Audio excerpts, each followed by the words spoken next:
Good afternoon, everyone. Today, I am presenting on the topic of exploration of qualitative and quantitative linguistic analysis using ChatGPT-4. The following topics will be covered today: data retrieval, qualitative analysis, quantitative analysis, human feedback, and a list of AI tools used in the study.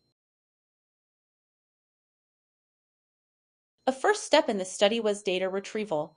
A technique called web scraping was used to extract 100 articles about the current conflict in Gaza from the website of Jazeera English by sending HTTP requests and parsing the HTML response. This technique is widely used in data mining, web automation, and data analysis. To scrape data using Selenium, we first need to set up the environment. This includes importing necessary libraries and initializing the WebDriver, as was done in this code. After setting up the environment, we navigate to the target URL and extract the relevant details like titles, summaries, and dates from the DOM structure of the website. Finally, we save the extracted data in a data frame and export it as a CSV file. After retrieving the data, a qualitative analysis was conducted. This involved examining metaphors and lexical choices used in the articles. The focus was on the emotional and persuasive impact of the language used. Two different prompts were used for comparison. The first prompt did not mention Al Jazeera, while the second one did. Both were composed with the RFT prompt method, where the role is linguist task qualitative text analysis of the depiction of Israel and the Palestinians, and the format is a bullet list. The results of the qualitative analysis for Israel generated by the first prompt are presented here. The metaphors and lexical choices used to depict Israel are analyzed. For example, the metaphor the U.S. has reiterated its unwavering support for Israel emphasizes steadfast loyalty and strength. The military lexicon such as bombardment, dismantle, siege highlights the intensity and strategic nature of military actions. The results of the qualitative analysis for Palestine are presented here.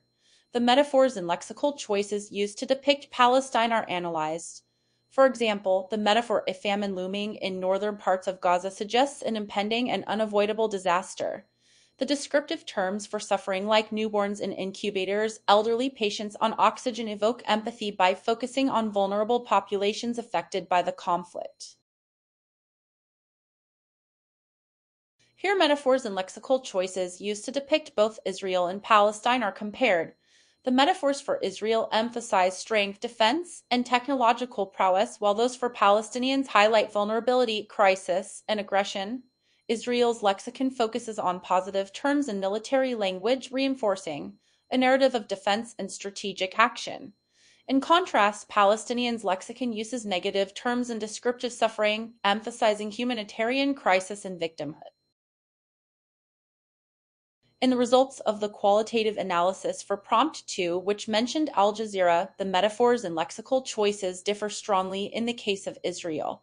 The metaphor unleashing firepower on the Palestinian enclave conveys an image of Israel exerting overwhelming force on Gaza.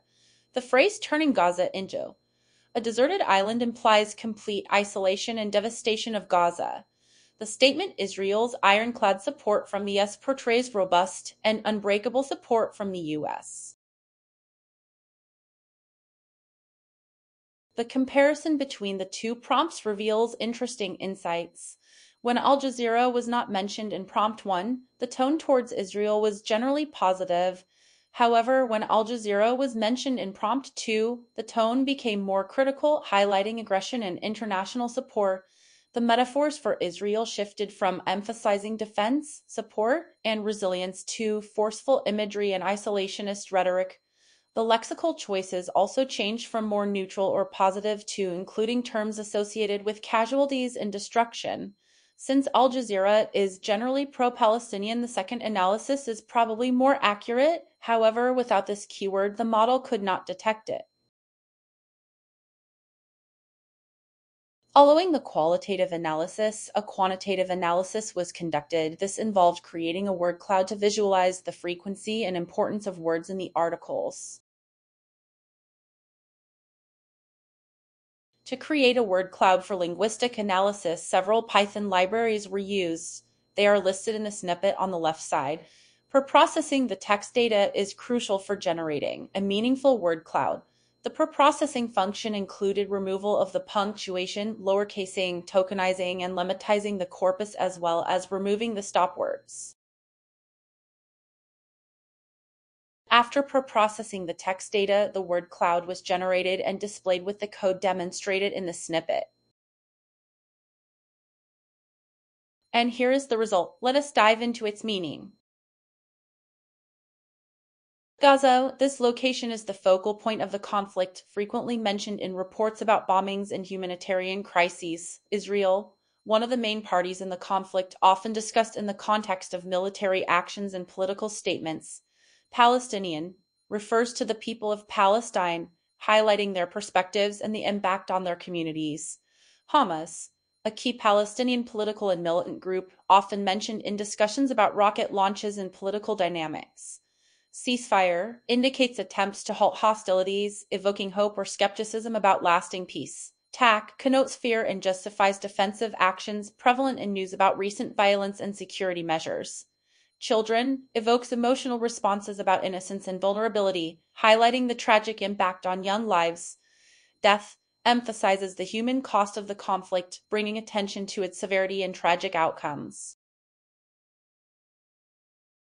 The word cloud reveals how language shapes our understanding of the conflict.